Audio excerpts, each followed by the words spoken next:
you know it's what I always wanted. Never have too many things.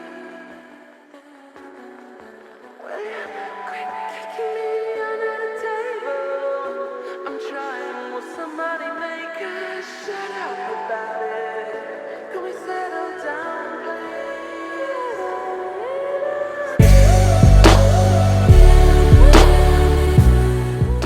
Shalom, this is your Ark.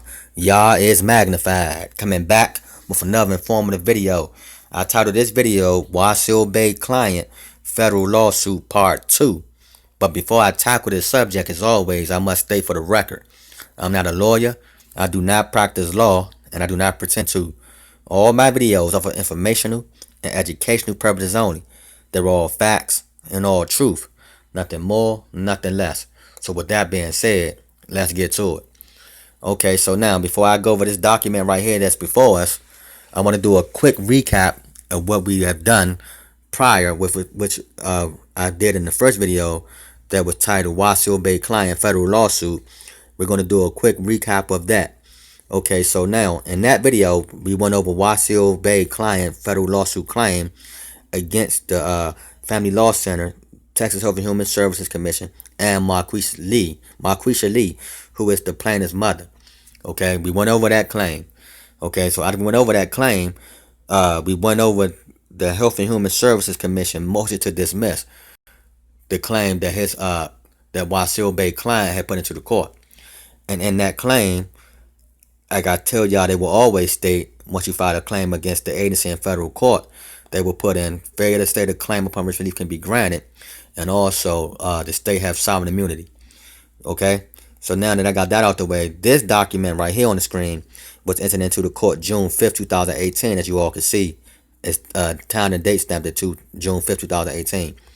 So now, after this document is a rebuttal to the motion to dismiss, or should I say an objection to the motion to dismiss, written up by Wasil Bey for his client Julian S. Cayo. Okay, so we're going to go over this document, and then after we go over this document, we're going to go over the rebuttal to this document that was written up by the Health and Human Services Commission attorney. Okay, we're going to see if anything changed and what's really going on. You know, we're going to keep track of this. Like I said, you have guys telling you all you can go into court, federal courts, and win. So we're going to go over their case just to see if it's true. You know, make us a believer, man. So with that being said, now let's read this document. It states, objection to motion to dismiss Texas Human Health Services. This court has subject matter jurisdiction pursuant to 28 U.S.C. subsection 1331 because this case arises under the Constitution and the laws of the United States. Venue is proper in this jurisdictional district under 28 U.S.C. subsection 1331 because all three defendants reside here, which is located in the state of Texas, because a substantial part of the events given rise to this complaint occurred here. Facts.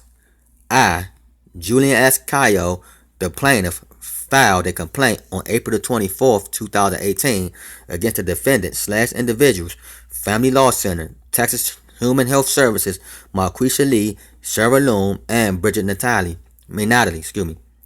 I have exhausted all my administrative remedies by trying to settle this matter before coming into this federal jurisdiction because I mailed said individuals/defendants affidavit of withdrawal of consent and fact, notice of intent to litigate, notice of mistake of fact, notice of terms and conditions, which they personally and individually ignored but acknowledged because all said correspondence was received and recorded on the Harris County 280th District Court, 279th District Court of Jefferson County by certified mail with return receipt CFRE 901A7A, authenticating or identifying evidence. Facts. I, Julian Cayo, plaintiff, did not apply, sign up, volunteer for services with the Texas Health and Human Services on their form, applications, documents bearing my wedding signature. I am aware that said services or commissions is a corporate citizen. I did not authorize said services to speak on my behalf. Therefore, said services and Marquisha Lee applied to the OGA CSD to begin receiving child support payments from Kyle. An individual defendant neitherly was responsible for confirming the information that Lee had supplied regarding Kyle. See counsel for Miss Loom and Miss or Mrs. Natalie. Motion to dismiss. Page 6. I have a recovered conversation with Mrs. or Mrs. Natalie stating that she has received my information from Miss Lee without my authorization. Conclusion: the Texas Human Health Services do not have authority or immunity because it is provided by statute that the legislature of the territories of the United States shall not pass local or special laws granting any corporations, associations, or individuals any special or exclusive privileges, immunities, or franchises. See Ponce versus the Roman Catholic Apostolic Church. Territorial legislations. Last but not least, by statute, it may be provided that the state and its agencies waive sovereign immunity by maintaining liability insurance. See Neurogard versus the state. Insurance as waiver of immunity. 57 a.m. George 2D. Relief demanded. I demand $225,000 for violating my federally state constitutionally protected rights as a citizen that is immune. That has immunity, I meant. So with that being said, that's all we're going to do for this page. So now we're going to go to the rebuttal to this document that was filed by the attorney for Health and Human Services Commission. Okay, so we're going to see if anything changed. Let's see if they still stick to these same defenses, and see what's really going on. I mean, like I said, I'm continuing to keep y'all posted up with these cases, man, so you all can see what's really going on. Okay, so now let's go to that document. Let's go.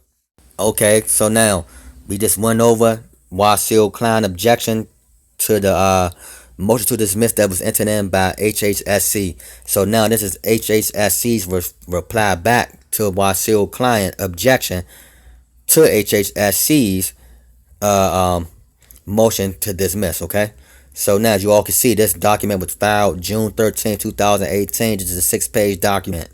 The court is the same, the plaintiff the same, the defendant the same, the case number is the same. Let's pick this up at the top. It says reply of Texas Health and Human Services Commission to plaintiff objection to its motion to dismiss. To the Honorable Sim Lake, defendant, Texas Health and Human Service Commission, defendant, or HHSC, by and through the undersigned Assistant Attorney General, filed this reply to the objection. The objection of pro se plaintiff Julian Cayo, plaintiff, or Cayo, to its motion to dismiss. Document 6. 1. Introduction. On April 24th, 2018, Cayo filed a complaint asserting violations of his U.S. and state constitutional rights by HHSC and other co-defendants. Document 1, 1-1. On May 14, 2018, HHSC filed its motion to dismiss Cayo's lawsuit pursuant to Federal Rules of Civil Procedures 12b-1 for lack of subject matter jurisdiction and 12b-6 for failure to state a claim upon which relief can be granted. Document 3. On June 5, 2018, Cayo filed an objection to HHSC's motion to dismiss. Document 6. HHSC now files its reply to Cayo's objection. Okay, so that was just a basic summary and breakdown of what had happened and what we all went over so far. But let's continue. It says, with his objection, Cayo has not cured the pleading defects in his complaint or properly responded to HHSC's motion to dismiss. Therefore, his cause of action must be dismissed. 2. Argument and authorities. A. Cayo fails to allege facts to state a claim for relief that is plausible on its face. It does not appear that Cayo added any new facts in his opposition that clarifies why he sued HHSC in the first place, except that he did not apply, sign up, volunteer for services with the Health and Human Service Commission, on their form/application/documents bearing his wedding signature. Document 6. Kayo neglected to mention anything new about how HHSC violated his constitutional rights, except to say that he did not authorize said service, presumably services by HHSC, to speak on my behalf. Therefore, 6. Said services and Marquisha Lee, co-defendant and mother of Kayo's two daughters, applied to OGA CSD SIC, presumably the Office of the Attorney General Child Support Division, or OAG SCD, to begin receiving child support payments from Kayo. He fails to explain how the foregoing facts violates a constitutional right. Furthermore, HHSC has nothing to do with child support enforcement. Kayo is confusing HHSC with OAG/CSD. As to this allegations regarding exhausting his administrative remedy, Kayo claims he did so by mailing a laundry list of documents to Harris County and Jefferson County District Courts, and cites 2 FRE 901A 7A authenticating or identifying evidence as proof of exhausting his administrative remedies. Kayo's allegations of this fact fails on two levels. 1. There is no FRE 901A 7A, and 2. If he meant FRE 901B 7A, that rule of evidence regards a document that was recorded or filed in a public office as authorized by law. If Kayo had, in fact, filed his laundry list of documents with the two district courts, he should have attached them as exhibits to his complaint and or objection to show they were properly filed, stamped, and entered into the record. Instead, these documents are not exhibits before the court and cannot be considered. Kayo then states alleged facts about the actions of individuals or of individual co-defendants, Loom and Natalie. Neither of these, neither of these individual co-defendants have anything to do with HHSC. Loom and Natalie are employees of OAG CSD, as shown in their motion to dismiss and accompanying exhibits, affidavits, document 5, document 5-3, document 5-4. Kayo fails to show how B, pick this up at the top. B. Kayo fails to show how HHSC waived its 11th Amendment immunity.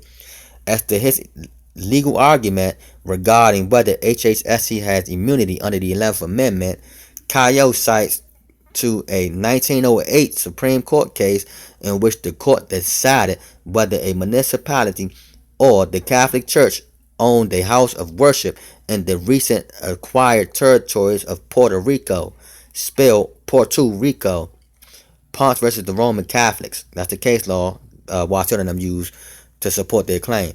He says, let's continue. He says, in support of his argument that HHSC does not have sovereign immunity, Kayo quotes a passage which says that, quote, that the legislature of the territories of the United States, now or hereafter to be organized, shall not pass local or special laws in any of the following enumerated cases, and among the prohibitions are granting, quote, to any corporation, associations, or individuals any special or exclusive privileges, immunities, or franchises.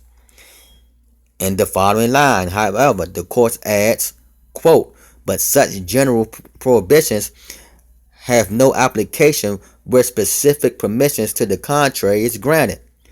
That is exactly what happened here. HHSC is granted 11th Amendment immunity by the United States Constitution from Kayo's lawsuit, and the case cited by Kayo does not refute the proposition.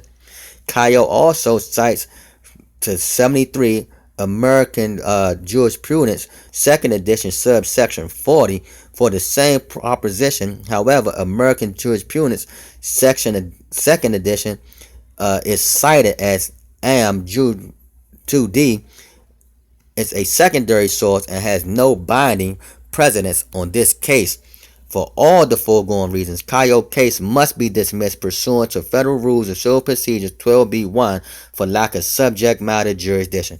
See how they keep going back to them same ones? Lack of subject matter jurisdiction and failure to state a claim upon which relief can be granted. Same too, man. But let's continue. C.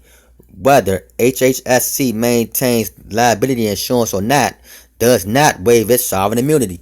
The 11th Amendment bars an individual such as Kyle from suing a state or its agencies such as HHSC in federal court unless the state consent to suit or unless Congress has clearly, unequivocally, and validly abrogated the state's sovereign immunity.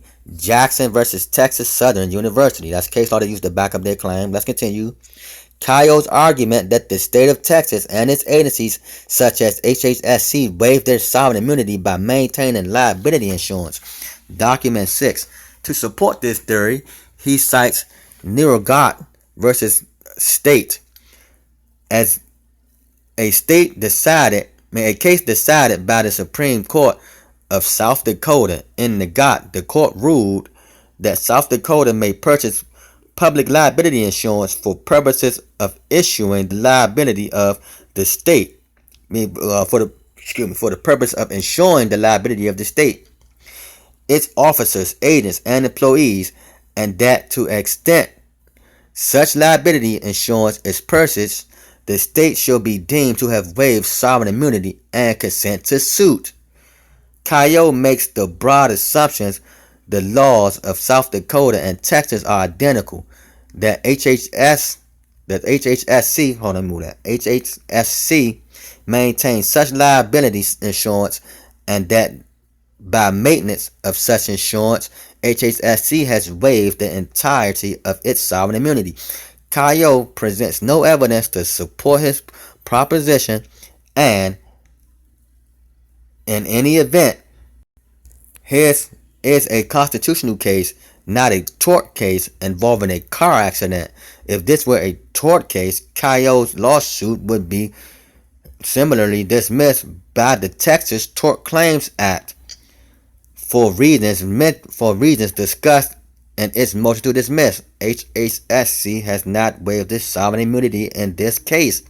Because HHSC is entitled to sovereign immunity, Cayo's entire complaint should be dismissed pursuant to Federal Rules of Civil Procedures 12B1 for lack of subject matter jurisdiction. Number 3. Conclusions and prayers. HHSC respectfully requests that the court grants its motion to dismiss Cayo's lawsuit due to lack of subject matter jurisdiction under Federal Rules of Civil Procedures 12B1 and fails to state a claim for which relief can be granted under Federal Rules of Civil Procedures 12B6. HHSC further respectfully requests the court to dismiss Cayo's lawsuit against it with prejudice and grant to it all other relief to which it is justly entitled. And that's the Attorney General's names, Ken Paxton and them out of the state of Texas. So again, it's the same thing, the same defense. You heard it from one case, which is Amon Osiris case. You heard it from that case, that federal lawsuit. You heard it from when he did my federal lawsuit. I had got the same response. Now you heard it from Wasil Klein's federal lawsuit. He getting the same response. And any other federal lawsuit that they trying to bring into the bringing these state agencies and states into the federal court and trying to sue them for remedy or for injuries or for monetary damages, you're getting the same response.